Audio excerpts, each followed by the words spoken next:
तो ज़िंदगी में सब ठीक-ठाक चल रहा था और तभी मेरी मम्मी कहती है कि तुझे कुछ एक्स्ट्रा करिकुलम एक्टिविटी करनी चाहिए और मेरा रिएक्शन कुछ ऐसा था, पर क्यों?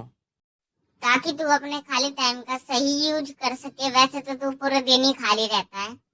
पर मैं यूट्यूब वीडियोज़ तो बनाता हूँ, उसे खाली रहना ही कहते हैं। पर मैं पढ़ता भी तो हूँ। तू 8 घंटे यूट्यूब करता है और 2 घंटे अपने दोस्तों से मिलता है और घंटा पढ़ता है। पर मम्मी अगर तूने जो मैंने कहा वो नहीं करा तो मैं टीवी की तार निकाल दूंगी। निकाल दो, वैसे बीच में सास-बहू का रंडी रोना ही आता रहता है। मैं वाईफाई की भी तार निकाल दूंगी। हमारे पास वाईफ़ाई है ही कहाँ। मैं तेरा फोन भी रिचार्ज नहीं करवाऊंगी।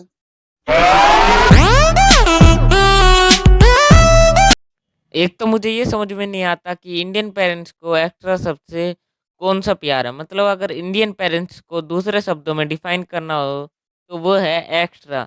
मतलब जहाँ भी एक्स्ट्रा शब्द दिखता है, वहीं कूद जाते हैं। बेटा वो देख वहाँ 2 चड्डी पर एक चड्डी एक्स्ट्रा मिल रही है।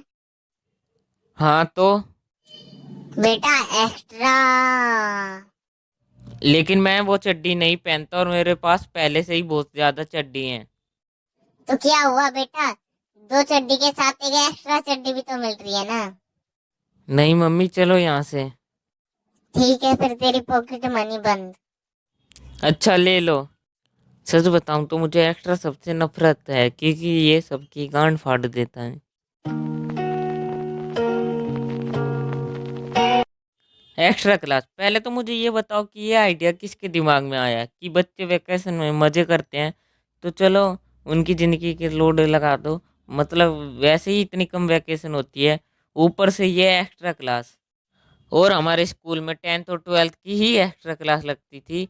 पर मैं सीबीएसई से ये पूछना चाहता हूँ क्यों? क्या 10th और 12th क्लास वालों ने तुम्हारी गांड मार ली? मतलब इतनी पर्सनल दुश्मनी? और सीबीएसई वाले एक्स्ट्रा क्लास के पीछे के रीज़न को कहते हैं कि हम बच्चों की एक्स्ट्रा क्लास इसलिए लगाते हैं ताकि बच्चे तैयारी के साथ-साथ एक्स्ट्रा तैयारी भी कर सकें। अबे चूतिया, जो पूरे साल में कुछ नहीं उखाड़ पाया, वो 1 महीने में क्या उखाड़ेगा? और हमारे स्कूल में एक और अजीब-सा रूल था, पता नहीं तुम्हारे स्कूल में ये रूल था या नहीं, कि 10th और 12th क्लास के बच्चे देर तक रुकेंगे क्योंकि ये दोनों क्लासेस बोर्ड की क्लासेस होती हैं। अबे चूतियो, अगर तुमने बच्चों को अच्छे से पढ़ाया होता और रट्टे की जगह समझाया होता तो ये एक्स्ट्रा क्लास लोड लेसन की ज़रूरत ही नहीं होती। अच्छा, तो मैं तुम्हें ये बता रहा था कि पूरा स्कूल कुत्ते की तरह भागता और हम उन्हें देखते रहते और कुछ बच्चे तो हमें देख के हँसते भी थे। नहीं, नहीं, वो प्यारी सी स्माइल नहीं, बेंचो, राक्षस वाली हँसी थी। और हम भी बस मन-मन में गाली देकर खुश हो जाते थे कि बहन के लोड़े, कभी न कभी तो तुम भी 10th क्लास में आओगे, जब तुम्हारी गांड फटेगी तब हम भी ऐसे ही हँसेंगे। और पहले दिन कोई भी टीचर नहीं आया और हम ऐसे ही हिलाते रहे, मतलब पूरे स्कूल में घूमते रहे। और फिर अगले दिन ऐलान हुआ कि अब छुट्टी के टाइम पे सभी बच्चों को लाइन बनाकर जानी है ताकि 10th और 12th के बच्चे भाग नहीं पाएँ। और सब बच्चे लाइन लगाकर जाने लगे और हमारी क्लास के कुछ बच्चे घुसपैठिया बनकर उनके बीच में घुस गए और मैं उनमें से नहीं था क्योंकि मैं स्कूल में वर्ल्ड फेमस था और हर टीचर मेरे को जानता था।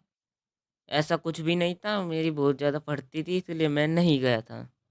गेट पे 2 हट्टे-कट्टे सर खड़े थे और जो भी घुसपैठिया पकड़ा जाता यानी 10th और 12th के स्टूडेंट, तो उसे सजाए थप्पड़ मिलता था। नहीं बहनचोद, इतनी सी बात के लिए फांसी पर चढ़ा दो और फिर उसे क्लास में भेज दिया जाता और कुछ बच्चे या फिर चूतिए वहाँ खड़े हो जाते और बच्चों को पकड़वाते। अबे चूतिए, तुम्हारे में दम नहीं है तो दूसरों को क्यों पकड़वा रहे हो? सब क्लास में पहुंच गए और तभी एक बच्चा कुत्ते की तरह भागते हुए आता है और कहता है, वो सर को क्या हुआ सर को? सर को क्या हुआ सर को? वो सर एनसीसी वाले बच्चों को नीचे बुला रहे हैं। पागल है क्या भोसड़ी के। अब सब बच्चे नीचे गए और मैं नहीं गया क्योंकि मैंने एनसीसी नहीं ली थी। ली नहीं या मिली नहीं? हाँ मतलब वही समझ जाया करो यार तुम लोग। चूतिया साला। वो सभी रिपीट हुआ। अब हमने सोचा, मतलब मैं और मेरे दो दोस्तों ने सोचा चलो नीचे ताज़ी हवा में बैठ जाते हैं। तो हम वहाँ जाके बैठ गए। और थोड़ी देर बाद एंट्री होती है प्रिंसिपल की। और वो इतनी तेज चिल्ला रहा था कि मेरे कान के पर्दे फट जाएं। ये बच्चे यहाँ क्या कर रहे हैं? पर हम भी वहाँ डटे रहे और हमने एक बहुत बड़ी मुसीबत का सामना करने की ठान ली। प्रिंसिपल ने हमें क्लास में जाने की बोला और हम चले भी गए।